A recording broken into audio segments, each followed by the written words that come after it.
What's up, everybody? Oh, yeah. Welcome to the Tug of More. Super glad that you guys are here with us. Right. Just a conversation between two friends about where we are today in the contrast of where we want to be in the future. And guess what?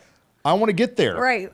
All of us have a vision in mind of where we want to be, but we're just where we are. And That's that right. is the tension that we talk around a lot here at the Tug of More. That's the Tug of More. That's right. And so usually, though, we start with something fun and exciting. What do you have to share? I met a guy through my wife. I had a conversation with this dude, and he had the longest nose hairs I've ever seen. And it grossed me out so bad. Yeah, it looked like he had tarantula legs sticking out of his nose. That was exciting to me. That was exciting. It was yesterday? Yeah, no, it was Saturday night. I don't even know how you breathe. Yeah. He had so much. Now listen, I got to trim my junk up. I was going to say, the older we get, the more we have to trim all the things. I got to trim a nose up, or else I'll be looking like that. But this guy, I'm just looking at him. I'm like, you have a job. Do you have a job? Like, you're an adult man, productive member of society, Maybe I guess. Maybe just sits behind a desk all day. He has a wife and like 4 kids. Really? Yeah. I'm like, bro. His wife doesn't tell him. I be telling my husband anytime. I'm like, hey. Rachel and I'll be out somewhere, and she'll tell me to go to the bathroom and yank a nose hair out. And I'm in there crying, got tear coming out of my eye. I got in trouble because I used trimmers. to just be like, yank, and Aaron's like, you will No, stop. heck no. That's how you get smacked. Yeah, you get. Not even intentionally. You just Will Smith somebody out of nowhere. So yeah, that stuck in my head. That's interesting. And I have a hygiene. My fingernails grow so fast that if I don't cut them, look how long my fingernails are. Yeah. I look like a woman, kind of. Yeah. But it looks dirty. I mean, you don't look like a woman.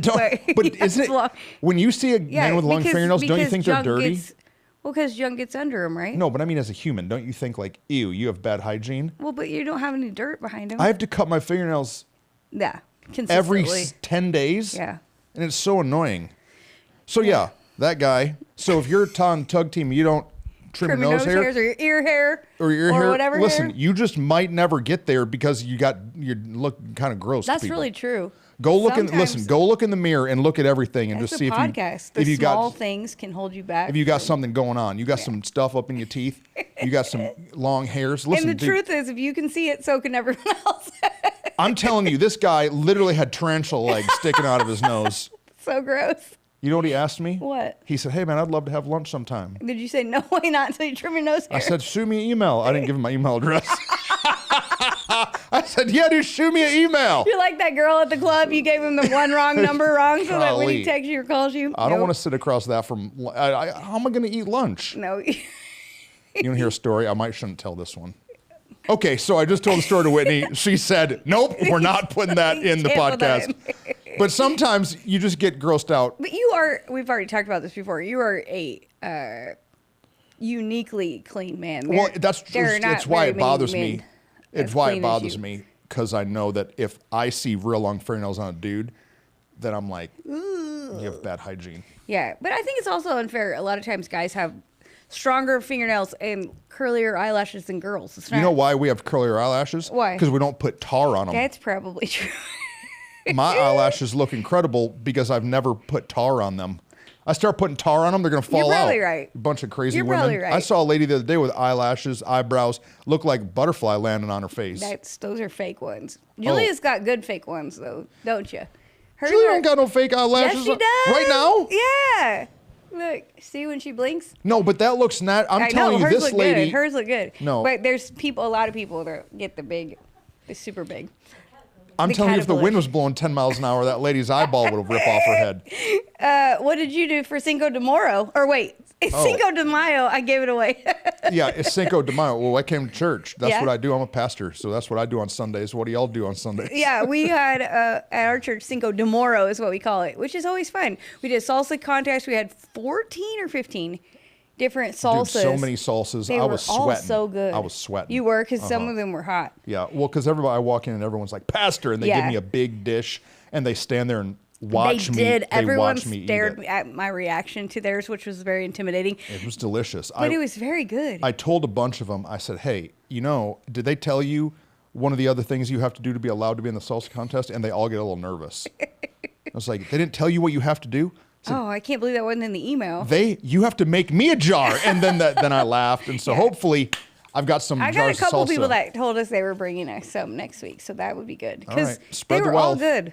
I didn't find one that I didn't like. So we did the salsa contest, Yeah. but you know what we need to do is a salsa contest. That's what someone said. Salsa Someone dancing. entered thinking it was a salsa dancing contest. Oh, really? And then when they got the email, they were like, "Wait, what?" Remember Oh, at never Transformation mind. Conference, they had some salsa dancers. Yeah. Her outfit was not appropriate, though. I mean, she was not appropriate for Bible college dance prom. Dude, I don't know if she was she was appropriate for a J-Lo concert, but that was about all she was Well, appropriate for. but salsa dancing is beautiful art. I would love to watch it. Yeah, so that was good. We had a bunch of piñatas hung up everywhere. My wife wore a Yeah, Mexican dress. Mexican dress. I didn't. I was preaching on money. I wore a jacket. So I figured I shouldn't dress like a goofball. I wore a jacket half the time that she brought, but then I looked back at myself later. And the problem is I'm very white and blonde, and so I just looked like a ridiculous lady wearing a ridiculous jacket. Like, if you didn't know in the context of If the you day, didn't know Cinco de Moro, I just looked at myself like, oh, yeah, I look ridiculous. it just looked like you'd sewed something. Yeah, I just It looked like you a- tried to make yourself a jacket. cute. You came in this morning with a big old Band-Aid around your arm. Oh, yeah, I got my What blood happened? work. I have to do blood work. Some guy that I know, he's had us all on a health journey together. That's right. I've got a couple people in the church that I'm pushing to do it. Yeah? I've sent them. Should you say their names out loud to see if they... No, they'll be mad. I'm just kidding. We'd have Tim to and cut that Tiffany part. will be really mad if I do that to them. And so we've all been, I love it. We've all been on a health journey. Anyway, so for the last several years, I've gotten blood work, every so many months. And so today I go and I have my girl. You've told, I think, your story of passing out before. I know you've told it in church. I don't know if you told it on the Tug of More. What? I'll tell it. Oh, look. The problem is that my story's going to so aggressively upstage your yeah, story. now you up. What? That never happens. Let's play a game. Winnie, you tell your story first. Then I'll tell mine, and then you guys vote which one was better. We'll tell yours after mine, so I can at least have a little bit of. So I'm terrified of it. I don't like it. Like, the worst thing to me of even having a baby was the IV. Like, Really? not really. It was very painful, but the golly. IV terrified me. Like, I do not like needles. And so again, I've been doing this for a while. They only take 3 or 4 vials depending on the time, so it's not that big deal. It doesn't take that long, but I still get panicked and start talking like I'm talking right now, really fast and like You get too sweaty? much. Yes. Yeah, I get All sweaty. my back is all sweaty. I get kind of like clammy feeling, Anyway, and so they come in. A new girl comes in to take my blood pressure before, and anytime that happens, I'm like, crap, because that means probably that girl is usually the same person that takes your blood. So she comes in, and I'm like, oh, dang. So then I see my doctor for a minute. She leaves. So the girl comes in to take my blood. And thank God it's not that girl. It's the girl I know. And so I am like, thank God it's you. Oh, I was so nervous. I was like, you know how I do? Because she knows that I'd be a little bit crazy. So I just start talking 9 to 0 because that's what happens. I get all sweaty. And so I'm like, hey, how are you? What's going on? How was your weekend? Did you have a good Whitney weekend? normally talks 90 to nothing. Yes. So I can imagine this moment, you're talking 90 90 you're talking 140 to nothing. Yeah, it's super bad. And I'm just like, so what's going on? And so she says, well, this weekend was Cinco de Mayo. And she's like, so. She had a little Espanol flavor? Of course. And Okay. she says, she literally says, I drank. And I was like, oh, perfect. And she knows I'm a pastor. Like, we've talked a bunch of times. And she's like, she said, on Saturday, she said I had 4 shots of tequila and 3 margaritas. And she's like, and so I thought, whoa, that was a lot. She said, but then yesterday, she said, I only drank 4 margaritas, but I think I just did it so fast and didn't eat enough. She said that I got so drunk. And as she's already put all the band and done the things and wiped it down, and as she's sticking that giant needle right in my vein, she says, in fact, the room is still spinning right now. Oh. Don't miss. Don't stab me in the bone. That hot sweat feeling, I just felt it go all down me. I'm like, oh God, because I'm like, if they stick it in the wrong spot, your whole arm can you swell up in the blood. Yeah. And anyway, she actually did it really fast and really efficiently and did great. So maybe she needs to be still a little hungover or whatever it is. No, that's not good pastoring. Maybe- It's bad theology. You do not need to do that to do your job more efficiently. No, it's not You're about to true. get fired. I'm just kidding. Don't do that. But she was just, she was, I guess the room was still spinning a little bit. But she's like, that's what you got to do. It's Cinco de Mayo. And I'm like, yeah, that's what you got to do, I guess. Yeah. I don't know. But Well, I'm glad you survived. I survived, and my story is not as good as your story. Do I have to tell it? I'll tell it. Well, does you tell it fast? Okay, so I don't like going to give blood, but the first time that I went, Were you giving a whole big thing of blood? I don't even remember. I think it's just a blood You're test. just giving a little vial. Yeah. Okay. And so they tell me to fast. Well, I'm a pastor, so I'm going to fast. So I don't eat anything the whole day before. That's not what I was supposed to do. And it's the middle of summer, so it's hot as all get out. I'm 275 pounds. And so I'm hot in there. I'm uncomfortable. And I go into this little room. Rachel's in the waiting room. And in walks like a cute nurse. Yeah. And she says, sir, if you would, please take your shirt off and wait for the doctor. So I got to take my shirt off? I can't just like roll my, I got to take my whole shirt off. So I'm like, crap. So I go in there, I take my shirt off. And then on the bed is on the bed is a little paper vest. It's the best part. And I'm like, I don't know what this is for, Yeah, but you okay. don't know what it's for. So I put it on. I put on this like white paper vest. And so I'm sitting there, I'm getting all sweaty, and the paper vest is sticking to me now. And now here comes the girl back in, and she looks at me and she starts laughing immediately. I don't know what she's laughing for, but I'm thinking worst case scenario why she's laughing at me. And she says, sir, that's a modesty vest for women. Right, correct. To cover their lady parts that you don't have. So I'm like, I kind of play it off like, oh, yeah, I know. Don't I look good? I'm styling. I'm like such an idiot. So sweat running down sweat your running down my face. face. So she's like, sir, I'm gonna take your blood, and I'm like, okay. Now I've given blood before, and they missed my vein a bunch of times. Yeah, that's not. So I'm not really excited about this. So she starts taking my blood and is asking me questions or something. I'm feeling okay while she's doing it, and then I start feeling. She sees like my color. Yeah, drain from your face. And so she's like, sir, would you like to lay down? And I'm like, no, I'm okay. She's like, okay. And so she's like finishing, and I start to feel like I'm going to puke is what I think. And so I'm like, I got to get up and go to the bathroom. And she's like, sir, no, I think you need to lay down. And I'm like, nope. And so I stand up, paper vest on, no shirt, leave the doctor's room, go across the hall to the bathroom, and close the door. Well, that's all I remember. And then Rachel in the waiting room just sees me walk by in my little paper vest into this bathroom, and then hears a loud thud. Oh, no. And so she waits for a minute, and I'm in the bathroom for 4 or 5 minutes, and she's like, what's going on? So Rachel comes in there and knocks on the door. She says, Truston? And I say, I'm good. I don't remember any of this. And I went into the bathroom and I blacked out. Yeah. And when I blacked out, I fell and I hit my head on the sink. Of course. And then I fell into the wall, broke the toilet paper dispenser off the wall. This is all true. You can ask Rachel. Hole in the wall, big goose egg on my head. Yeah. My face is under the toilet and my legs are in front of the door. So they can't get the door open. So they go get some male orderlies. Is that what they're called? Yeah. And they have to force the door open. Then they're in there giving me orange juice. Then they take your blood again to see if you're okay? No. Then they give me some orange juice and a granola bar. Oh, no. And then after that, we had to go. We were having lunch with some people at what's that nice restaurant in Fort Worth that's outside the Mexican place? Mi Casina? No. Outdoor? Oh, Joe T. Garcia's? We go to Joe T. Garcia's right after this, and I'm hot. Oh, no.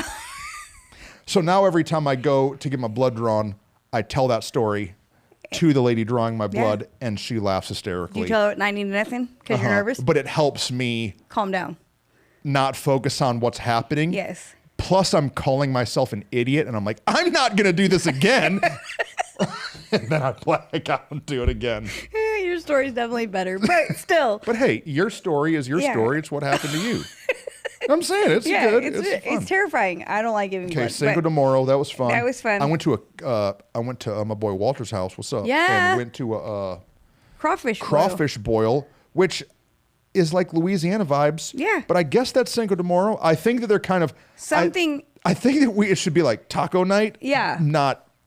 But crawfish boil. But dude, Enrique had the pot, and Enrique's kind of dancing while he's cooking. Yeah. So they did it. We did the butcher paper. Like it was legit crawfish and some sausage and some shrimp, corn and some potatoes. It was very good. I took Titus with me. That boy loved it. Titus will not eat pizza. Titus He is a very picky, particular foodie. If you try to get him to dip a French fry in ketchup, he thinks you're murdering him. Yeah, you have assaulted him. How dare you? He will not try ketchup. But that boy, or macaroni and cheese. No. But he ate a dozen crawdads. He was like... ripped them, sucked them. Just slurping it out, all the things. He was very... And like learning how to... Am I doing it right? Like, Yeah. you wanted to do it right. It was good. I thought it was great. I've never done it before, and I was excited to try Walter it. told me it's happening every year. I said, I'm There you down. go. All right, let's go. I don't know what else is Cajun. I need to bring something. They told me that what I was missing, the next step. Now, you've had this, I think, because you've taken me to the restaurant with the squirrels on the wall. Razzoos. It used to be me and Aaron's date night. Yes. Yes, because me and Rachel are like, But they have crawfish etouffee. Okay. Have you read that? No? Yes. Yeah, but I'm not a seafood guy. I know. This is the problem. I'll eat some cornbread. I'll eat some hush puppies. That's true. Ooh, But Enrique, make some hush puppies. that would be good. Hey, when's the last time y'all ever got hit in the face with a pie? Oh, dang. Have you been hit with a pie? No, but I'm about to. Tonight we have our youth talent show, and we got a bunch of teenagers and kids coming to do a bunch of skits and dances and singing and a bunch of stuff. And we're gonna vote, not vote, but we're gonna be there. We're gonna vote, saying stuff. Oh wait, I guess we're. And not. then apparently they're selling tickets to put pies in our hit us with a pie. Well, this is a fundraiser for students who need help going to camp, youth or kids camp, and we were feeling very generous that day. I think it's and like very loving 90s kids pastor of us. Yes, to get hit in the face with a pie. That's what I was gonna say. I have thrown pies in pastors' faces before as a child, but I've never been the recipient of one. I have been the recipient of a chocolate birthday cake in my face, a la your tempting of my son who did it. It's one of my greatest regrets. It really is. I'm really sad that it happened. It was fine. It was in sad. The end, it was funny, but in the moment, I was like, "Oh my god, what just happened?" What was it? Your 38th birthday or something? It was not Whitney's special. Birthday. Aaron has this beautiful place. We're on a rooftop place eating dinner, and they have this big chocolate cake that Rachel brought, and there's like a giant piece left. Now, I will say this. I think Brady started it. Well, I was going to say, I think his newfound love for Brady enabled it to go further. It might have been. Brady, like, that's a Brady. Brady's a jokester. She's a jokester. She's like, Easton, you should hit your mom in the face with this piece of chocolate cake. And I'm across the table like do it. I'm like, what? First, what did she just say? And I'm like, yes, dude. Hit her with that cake. The next thing I know, Easton's up and he goes, hey, Mom, it's her birthday party. Shoves a giant piece of chocolate cake in her face, in her hair. Oh, it's so bad. At first, I was like, what? Yeah, I couldn't believe it happened. Because, like, he's the kid that, like, sneaks in the bathroom and throws cold water over your shower. Like, he's always been, like, a little bit of a prankster, teasy kid, but never something as... in public on your birthday, cake in your hair. Permanent for the evening. And whatever, Whitney yelled something right after it happened. Yeah. It wasn't cuss words. No, but whatever you yelled made my heart sad. I probably was just like, seriously? Yeah, something like, what? It's my birthday.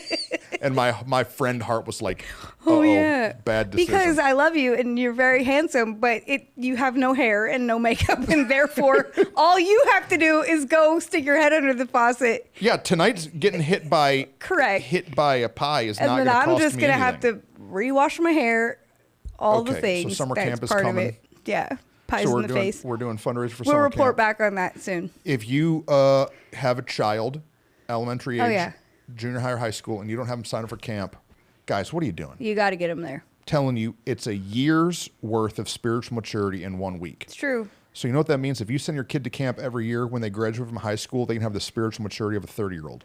It's really true. I believe it. I believe it with all my heart. But we don't send our kids to camp because of silly reasons like money, scared.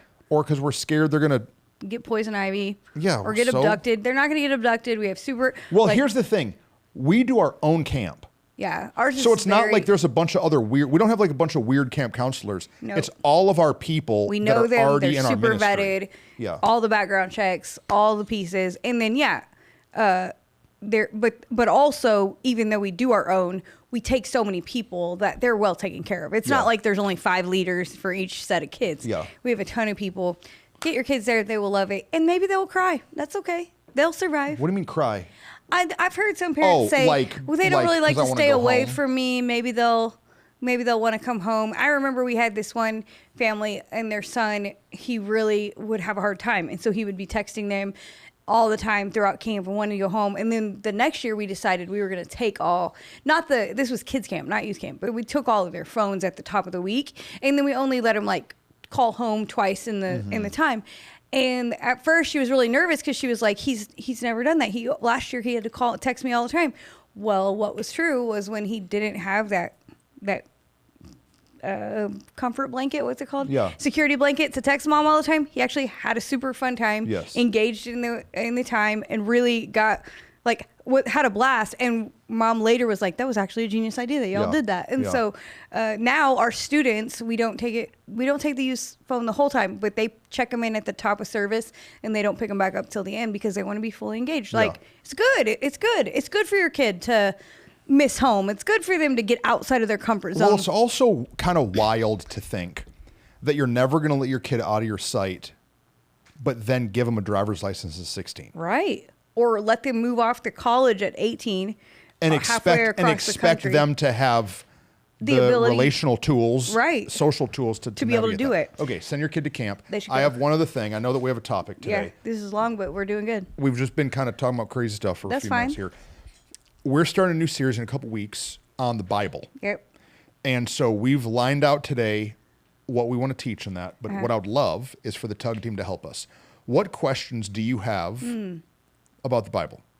When you think of starting to read the Bible or learning to use the Bible in your life, what are the hurdles? What intimidates you? Yeah. What makes you nervous? What questions would you like for us to answer about the Bible to help you in your journey with Jesus? Yeah. What keeps you from diving into it rather than only I know a lot of believers who have only ever done a Devo book, which is good. It's helpful, but they've never just read the Bible on their own because it's intimidating. So why? What's the things? Yeah. Ask us that. So really, I know that we ask you to send us your questions and you guys do, but on this one, it's very I want to put it to practical use. We're going to do a series through this summer. Yeah. And so help me. I've been reading the Bible a long time. So help me walk a mile in your shoes a little bit with some questions. Well, you said something today that was good.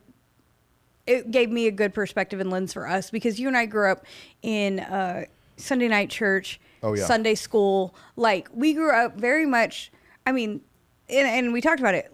At that age, I was bored. I was drawing on an envelope. I was like, geez, Mom, sometimes I got drugged to church or whatever. But it still got in me. Yeah, I'm 11 years old, just in a pew. Over a long span of time. And so I think because of that, sometimes we don't have the same understanding of what is the most intimidating step? Because it just got shoved down our throat since we were little, you know, instead of... But then it became real along the way. One step at a time, slowly. And so for people who are new to it, hey, it's helpful to know. What's your hurdle? Help us know. We have a question today that is sparking our conversation because we have asked y'all to send them, and a lot of people do. Yep. But this was a great one. And I think that a lot of our younger staff they've been asking talk to me about just over lunches. Yes, similar things. And so it says, this person says, hey, I'd be interested to hear y'all's take on influencers or generally popular public people who've recently converted or are already believers. And talk about how that works today versus 10 to 20 years ago. They said i.e. Tim Tebow, he's had some iffy public responses to spirituality in the past. Kat Von D recently converted, got baptized. And then talking about other influencers that they know who maybe will convert in the future and the ripple effect of their influence as now this is the way that people know information and receive information. And because of what we say, talking about the Bible, the reason we're doing it is it's not everybody has a deep literary foundation of the Bible. And so maybe, I don't know, what do we think about that? What are the pitfalls? What are our thoughts? No, there's a good question. And there's a lot of thoughts. I just saw that Russell Brand got baptized. Yeah. And so Russell Brand is, I guess he's an actor, but he's more of a modern day philosopher, a little bit of his kind of context and what he teaches on. And he's out of drug addiction and sex addiction, wild story. But then I think a little bit about Solomon in the Bible. You know, Solomon is a king who has it all. And there's nothing more that he could want. And then later on in life, he's kind of it's all meaningless. Right. like, and I think that sometimes these wealthy influencers, they get all the gold, glory, and girls. They get all these things, and then they realize I'm still empty. Yeah. And when they get to that point of still feeling empty, they realize that God is the only real thing that can fill them. I think with Kat Von D, she's the tattoo artist, right? Yep. She had like a whole tattoo TV show, and she's like super popular. You may have never heard of her, but in her own, just like NASCAR is its own world, and like wrestling is its own like mega world. Right. Unless you're in it, you don't know it. And tattooing, I think, is kind of like that. Yeah. She's like mega famous in that world. But now she's like going to kind of a liturgical Christian church. Yeah. And is on the worship team and is getting baptized. Let me think about Justin Bieber. Like, he pop star sensation. All these girls love him and know him. And then publicly, because he became famous when he was very young, had a very like bad boy public image for a season. But then now professes Jesus and has that balance between still singing regular pop songs, but then saying he loves God. And I think for a lot of people it can be questionable, confusing. What do we think about it? How do we approach it? I mean, everybody's conversion is different, and everybody's progression of sanctification is different. Yeah. And so, like, I feel like Justin Bieber was making a bunch of traction, at least publicly. Right. I was going to say. And then it seems like his faith might have stalled out a little bit in his journey, whereas it looks like Kat is really kind of committed to Jesus and really going after him. And I think that it's needed. I think there's wins and pitfalls. There you go. That there's the hypocrisy that is easy for people to point at when a famous person comes out and says they love God and then they're caught doing drugs or crashing a car or having 9 girlfriends 3 weeks later. So there's I remember DMX, who was a rapper, pour one out for my homie. DMX did a song called Lord Give Me a Sign. And it was a great like Christian type song, but he's like a gangster rapper. Right. And there was all this controversy of like this guy who's like a thug, like open criminal doing a like Jesus centric song. And like, it is confusing. Yeah. And like, will Russell Brand backslide and turn back into a drug addict? Maybe.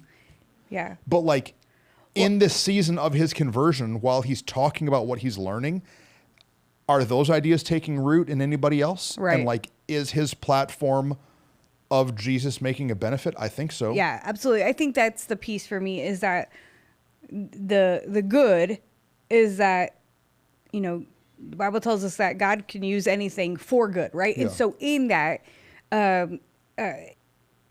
his name is being made known, and like Jesus' name, even scripture, something, depending on what they're talking about, is being made known in a bigger way, in a bigger reach than than other people have, pastors even, like, and so I think there's the good in it. I think there's the caution in understanding that they may not have the same theological soundness that you have. So you have to be careful to not just become a super like follower of them. Like you're talking about Russell Brand, and I'm like, with all his philosophical thoughts and all things, it could be easy to go, oh, okay, now he loves God, so I can align my life with his life. Yeah, and so because he still might dabble in astrology, I'm not saying he does, right? But that I could feel like he might be a little kind of that direction. Yeah. That then people just absorb that too. Oh, let me just take in, and I think you have to, as believers, we have to really line up what we're hearing with what we know is truth, and then. But understanding, I think what I hate to see is people pointing at people who are trying. We're all just trying. That's so good. We're all sinners saved by grace. Tell the story of you inviting your friend to church when you were young. When I was young. Yeah. So when I was in high school, I had this friend, and she had come with me when we were in middle school. Her brother actually passed away in a car accident when we were 15. And so like her whole family just exploded. Everything went through. Rightly so. Yeah. Like went through a mess. Mom, super depression, parents on the edge of divorce, like all the things. And they kind of left her to raise herself after that because they were just an upheaval. And so from that moment on, she kind of went on a downward spiral. But she's my friend. We've been friends forever. And so I kept inviting her. And I remember she came with me on a Wednesday night, and I was super excited. Like, she's here. That's all I need, is to get her back in here, be a part of this place. And I remember in our youth ministry, every year they would do like a series on like sex and love and, you know, all the things. And they separated the boys and the girls, and they put the girls all in one room. And I remember our youth pastor's wife saying, if you're in this room and you are having sex with your boyfriend, shame on you. And I'm sitting right next to her, knowing not only is she having sex with her boyfriend, she's probably had sex with about 3 other guys in her class, right? You know, in the last year and a half or whatever. Like, oh my gosh, I got her here. But now she doesn't feel like she belongs here. Now she feels shame, which, number one, Jesus did not come to condemn the world, but to save it. He's not full of shame. That's not what he's about. There's a right way to talk about wrong living. Correct. And that was not the right No, the phrase shame on you is just never a thing I think should be publicly said from the pulpit in any or small group setting, whatever. And so, man, it sent, I will not say that one moment, but from that moment, that was not any longer a safe space for her to come and be a part. And I remember, for me, it sent me on a journey of like, how am I going to approach people who are just trying? And I think that this is what many times Christians do. Yeah. Is we have these statements or these ideas of what a Christian should be. And then while people are still babies in their faith, in their process, we tell them they're wrong. Right. I don't tell a 3-year-old that he's an idiot because he can't drive a car. Right.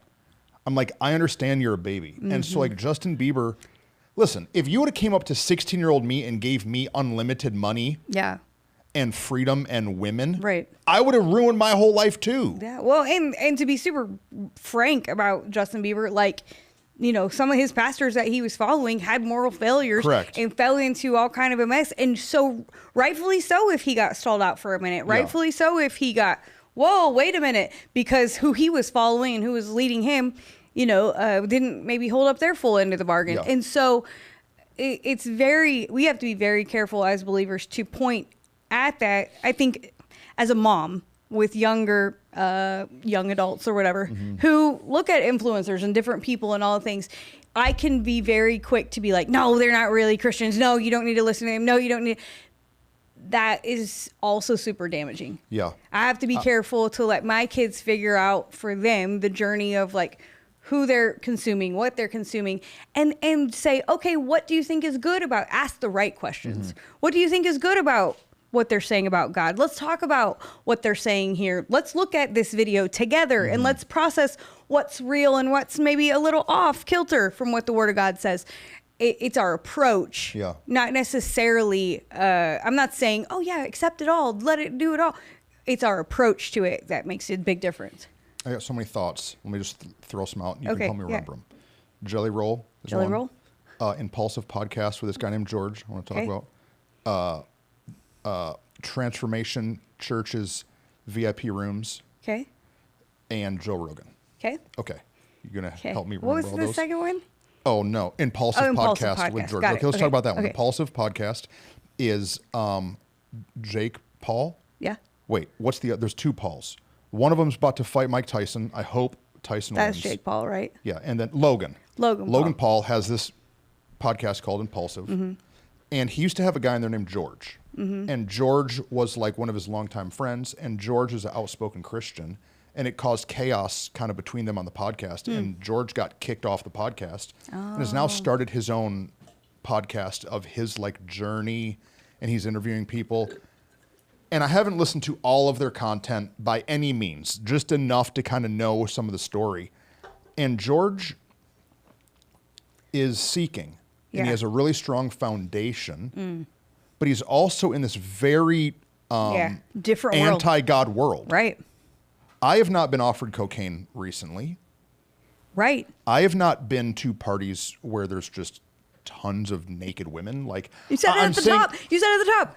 What is prom? I went to Cheesecake Factory. And so like the world you grew up in versus that world is so different. So I think we look at guys that would be like George, who is pretty outspoken Christian, and Christians can point holes in him or in his theology instead of maybe praying for the guy. Right. Instead of sending him I sent him, this is probably 2 years ago, I sent him a thing on Instagram. Hey, bro, I'm a pastor. You're doing a good job, praying for you, believe in you. Yeah. Like, you're shining in a dark world. Right. He obviously never responded. The dude's like mega famous. But you never know. But like, I think that we have to be careful to not eat our own sometimes. Correct. That we just throw rocks at people that have little sentences wrong, Right. and maybe their theology is not as sound as it needs to be. But like, this dude is trying hard. Yeah. And so, George, you're probably not going to watch this, but good job, dude. Right. Like, I think that you're pointing people in a better direction. Yeah. Well, and it's easy. Like, maybe not in the perfectly aligned north biblical direction, but I think that, man, you're trying right. to help people find a proper moral compass that is biblically affiliated. And I think that's better than what others are doing. Right. Well, and he has the deep understanding of the super dark side of it. Yeah. And so, like, pointing people to the light and good, like, at least he's trying to speak light in a dark space, rather than what we as believers do is we like to just rail against the darkness and just point negatively at it without ever actually shining light. I think it's easier for us sometimes as regular people to give grace to the regular people around us rather than celebrities. I'll never forget Or it. grace to ourselves. Well, that's, yeah. We extend plenty of that. That's for sure. No, I'll never forget the person they'd come, their life was being radically changed, and like literally had gone from, the ditch to a totally better life, but they were still chewing tobacco. Oh, yeah. And you were saying, hey, when are you going to give it up? Hey, when are you going to... I was standing out, I was talking to this guy out by the bed of his truck. Yeah. We're in the parking lot. And just teasing him a just little joking, bit. he's got a bunch of cans of Skull in the bed of his truck. And I'm like, hey man, when you gonna deal with this? Right. And then he says to you, Pastor, I've changed this. What else do you want from me? Yeah. And that idea of the progressive sanctification of his life, this dude just changed so much of his life. He when he started coming to church, he was spending upwards of $40,000 a year at strip clubs. Right. And his wife knew about it, and their marriage is super broken. And then here comes the preacher telling him to get rid of his Skull cans. You know what I said to him when he said that to me? I said, you know what? Don't even worry about it. Yeah. I'm proud of you, man. Right. You've made huge steps. I'm so proud of you. If that's something you're still doing now, dude, it's all good. And whenever you're ready, I'd love to talk to you about it. Right. I love you. I don't want it to cause you a health issue, but man, heaven is job. applauding your life change. And I think that, God, we're good in... I should have told that story this last week. Yeah, you should have. It's But really guess good. what? I get to preach again. I was gonna say, good thing you're in charge. It would have worked with my message. Yeah, I preached this but last it week. will work again. Yeah. But also, I think as Christians, we've all, if you've been in church very long, you've heard the story of like, and then I got radically saved and I never had that addiction again, and I never picked it up again, and I never cussed again, and everything was perfect. And we want to attribute that to these big influencer people, because I understand, I hear the other side. Well, but they're a big influence and they could lead people astray if they're telling them this is the gospel, but it's not the full gospel. I understand. Yeah. But they're on a journey too. Yeah. They're people on a journey too. Just with a bunch of cameras and microphones in front of them all the time. And like their moments that you don't want to see, that I'm not at my best. Right. You just showed me a video. It was the greatest video I've ever seen of you, because it was the most raw of you were frustrated in a moment and you literally videoed yourself ticked off. Yeah. And the fact of the matter is we all have moments, but we very rarely actually film ourselves when we're in the moment of being frustrated. And we definitely don't want anyone else filming us. And so I'm like, yeah, Justin Bieber is 14 with bagillions of dollars, like, and people shoving Coke in his face. Like, hello, look how... And not a good spiritual foundation. Correct, right. Whose mom's... He's not going to Sunday school. No, his whole life... He's going to Vegas. His mom's taking him to all these gigs, right? Yeah. And so I'm like, guys, we have to be, what you said is so true. When was the last time we prayed for them? When was the last time we sent an encouraging word? And I think we don't realize that people you and I have a very small level of influence to the people around us in comparison to Jake Paul or Logan Paul and Justin Bieber. However, when people send encouragement, they don't ever realize how much it means, because what we receive more often is negative words than positive words. And I can't imagine the level of people at that level, what negativity they receive. And so why not be a positive, why not have some Christians voice? tell Russell Brand, hey, bro, Right. proud of you, praying for you, believe God has great things, instead of, this guy's a sex addict. Right, because you know what my friend was never going to do when she wanted to turn her life around? Go back. Call that pastor's wife and say, hey, can I meet with you? Or step in the church, or a church that felt like that, or Right. looked like that, or was called a church.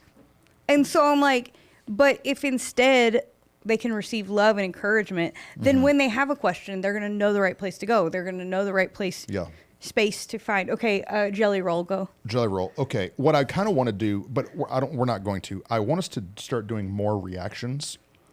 Okay. More reacts, where we can like watch a video together and then react to it. Well, we can do that. This would be a good one, but let me just talk about it. Maybe we can do it later. Okay. Or we can do it and post and put it in here tomorrow. Yeah. So Jelly Roll is a country singer.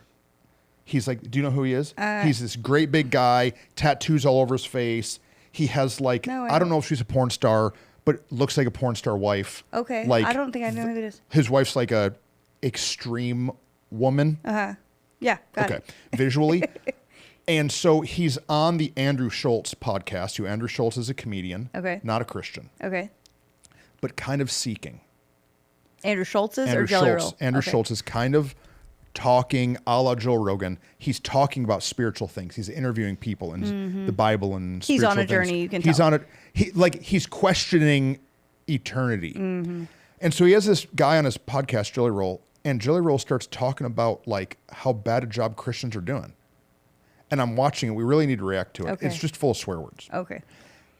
And what he's saying is so good, this Jelly Roll guy, because he's talking about what Jesus really came to do, and how Jesus came and had a meal with Zacchaeus, and how Jesus came and talks to the woman at the well, and how all of us Christians are getting it wrong. He ain't wrong. Because he said Jesus would come and talk to a guy like me. Right. And he's right. Now, Jelly Roll gets way off topic and starts talking about transgenderism and homosexuality, and where I would differ, but that's because my theology is based on the Bible as being truth, not my opinion. So I think Jelly Roll believes his opinion is truth, and his observation of life and history is truth, not the Bible is truth. And so I'm not throwing shade at Jelly Roll. I'm saying we shouldn't let truth be based on our opinion. Right. Because then it just changes, and I think God laid a truth for us. But as I'm watching this conversation between these two, unsaved, like biblically guys, I'm like, I wish the whole church could see this. Yeah. Not more church. Maybe some of more church, but big C. Big C, global church. I wish they could see this conversation between two broken guys that are far from God, and I think it would really shift how we do what we do. Yeah, you're right. It would shut up the people like that lady who said shame on you. Well, because for me, that was such a personal moment. Yeah. It rocked you out of religion. Me personally, because I had a genuine, deep love for this person. Genuine, deep, deep love, who I still pray for her today, because her life is still not on the course that I believe God has for her. Yeah. And yet, because Jelly Roll is Jelly Roll, I don't know him. I don't care. Yeah. I think that's the heart posture so many of us take. These celebrities are people that we don't care honestly about. We are probably more jealous of than we are caring for and loving. And so we're it's easier to cast shade than to encourage. That's sad. It's super sad. Because it broke my heart. Yeah. Like, there's no way that I'm going to get coffee with Jelly Roll. Yeah. Yeah. Or Andrew Schultz. Right. But I'm watching that and I'm like, man, I wish I could talk to these guys. I wish that I could explain what we should be acting like. And I wish I could apologize for all the Christians out there that hurt them or hurt.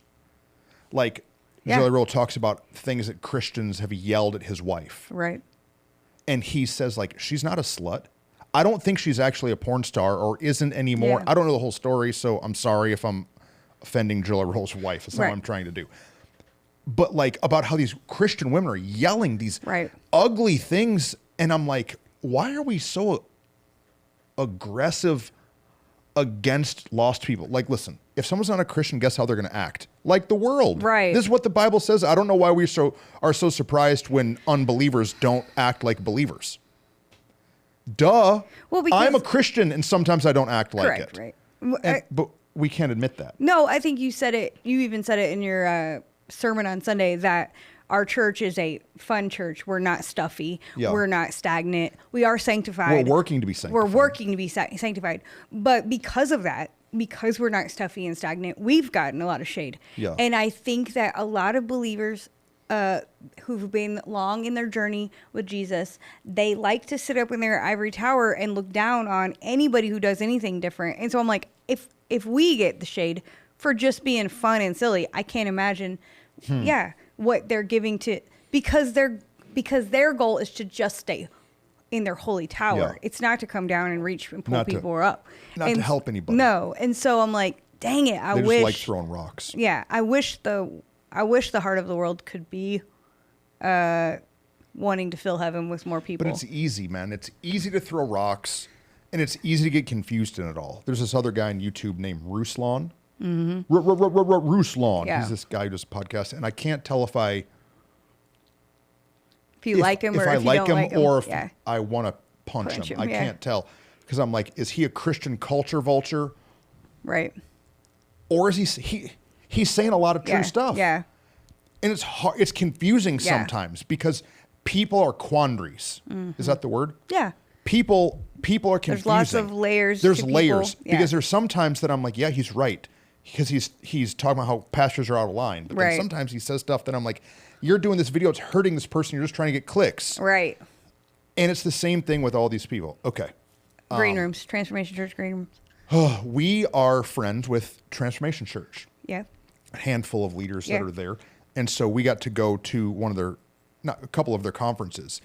And they gave us a VIP room. Yeah. So Transformation Church bought a old event venue. Yeah.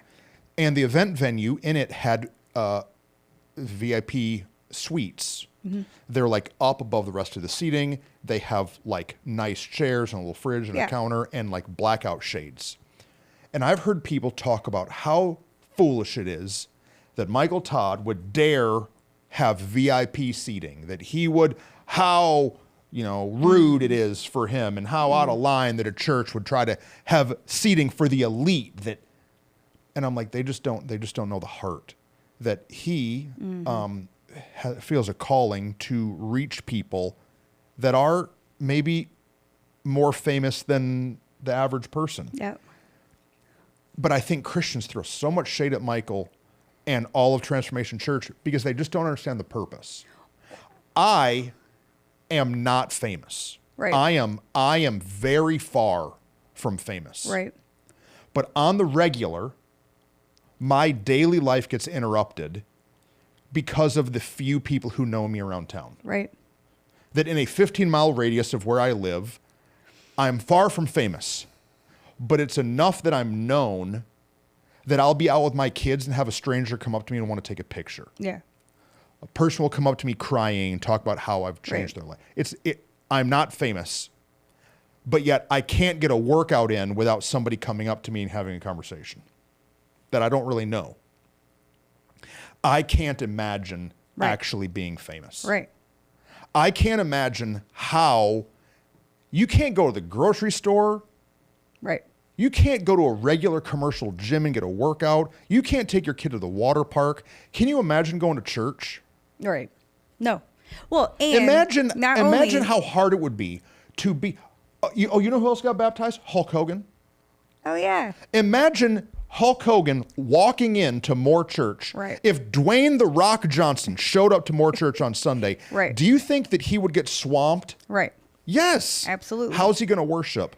Well, so Michael Todd has this calling that he has these suites available that if The Rock wants to come with his family, that he has a place to go and worship and not be swamped. And not only famous people, but also famous Christians who've maybe gone through a difficult season and are in a restoration process or in a recovery process and don't need to be pointed at and judged and looked at just need to come and have a safe space to rebuild the heart of the church for them. If you're a famous pastor who screwed something up, should we damn them to hell? Right.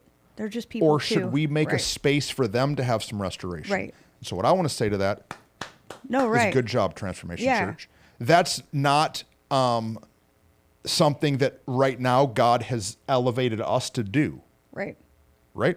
There are not yet famous people standing in line to come to more church. This is not, but I get it. I Yeah. understand it. And I think that if it's something that God elevated me to, we would be willing to do. We're, again, same with the celebrities.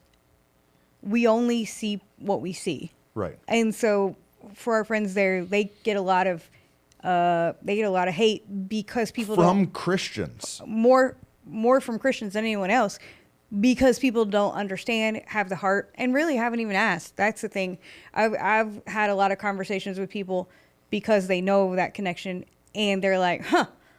They give me judgment about it first before they even ask. And then I'm like, well, have you been?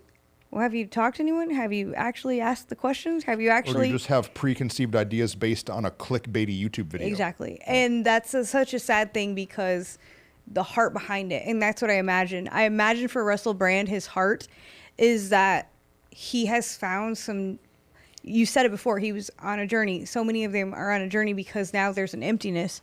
They have all the world, but there's still an emptiness. And they've found something that's brought them peace. Right. And I imagine their heart is to just share that with the world. Yeah. To share that with people around them. Their theology might not be correct yet. Their idea of what it means to be saved might not be perfect yet. Right. But the heart behind why they're sharing what they're sharing, and the heart behind wanting to influence people to what they've found in Jesus, their heart is right. And so we get jacked in the like semantics of things sometimes without examining. The Bible says that man looks at the outward appearance, God looks at the heart. We talk about that, like, is he handsome or not? But it doesn't always mean that. I think it also is true in the like, oh, his outwardness is like, you don't all the way understand the Bible yet. Yeah. But God understands his heart is to try to get to know him and to try to point other people to him. And I sure want to be on the side of God's heart in that rather than the world's, you know? Yeah. I think that the enemy is attacking. Like, if you're the devil, wouldn't you want to attack someone with a giant platform so they wouldn't do it right? Absolutely. But then if you're the devil and there's some dusty Christian, wouldn't you want them to be throwing shade? Absolutely. So I'm like, you might be a tool of the devil thinking that you're speaking God's truth. Then Russell Brand and all these other names that we've thrown in, they've been exposed to a lot of different stuff, drugs being one of those. These guys are doing all these psychedelics and all these different things that have brought them into spiritual encounters that are evil, Right. but are enlightening at the same time. And so, like I said Joe Rogan, and I think Joe Rogan is on a trajectory towards Christ. Yeah. That he is asking all of these questions, and he can't deny something about creation. He can't deny a higher power. But he's also had all of these psychedelic encounters, and he's a promoter of mushrooms and a promoter of all these different things. Right. And in those moments, you see real things into a spiritual dimension, but that doesn't mean that they're God. Right. There's evil and there's good, and so they're confused. And it's a lot to try to parse through. Is that the term? It's a lot to wade through, to navigate and put one on the right side and one on the left side. Right. And so I think that us that are throwing shade just haven't been exposed to it. We've just grown up in our house and went to our job. Because talk about we've never done mushrooms in India. No, right. You know, doing a seance and like they're exposed to things spiritually that have freaked them out, and they can't figure out, and they don't have a pastor. Right. Because there's a submission issue, right? Or a want to sit and learn. Because I've got to imagine that if you're Joe Rogan, or hard if you're to find. if you're Joe Rogan, it's going to be really hard to say you want to learn from me. Right. I'm a guy who does a podcast that will get 200 views. Right. Right. He fills 200 million views. He fills arenas. I sometimes fill a 600-seat auditorium. Yeah. Right. So it's going to be hard for him to want to come down to submit to anybody because we're not accomplishing what he's accomplishing. Right. The only guy that's filling those kind of arenas are not guys he would want to submit to. Correct. He jokes about Joel Osteen. They Yeah. tease Joel Osteen, and I'm not sure that he has the depth to wrestle some of these ideas. Yeah. And so it's hard. Who's going to be their pastor? No, it's really. I don't know.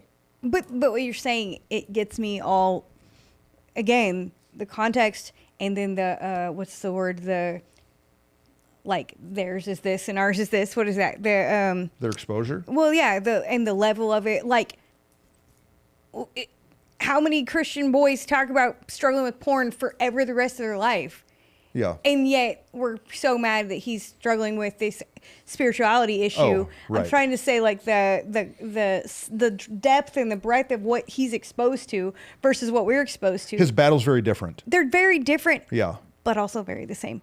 They're just sin issues from a fallen world that the enemy has now got a foothold somewhere. And whether it's just a little one that we think is little or whether it's this, they're the same in God's eyes. Well, and for some of these famous people to follow Jesus would cost them a lot more than it's cost us. Absolutely. Because they lose their whole brand identity. It's like Adele. Was it Adele that lost a whole bunch of weight? Mm-hmm. And then she lost, like, a ton of people are mad at her. They're mad that Adele lost weight. Why? Because all of these people that were kind of in the heavier side, Adele's their leader. Yeah, and now that she's changed this element, they've stopped following her. What would happen if Joe Rogan comes out as a believer in Jesus? Yeah. He's going to lose half his audience? Yeah. So he loses something. No, it's just... Like The Undertaker.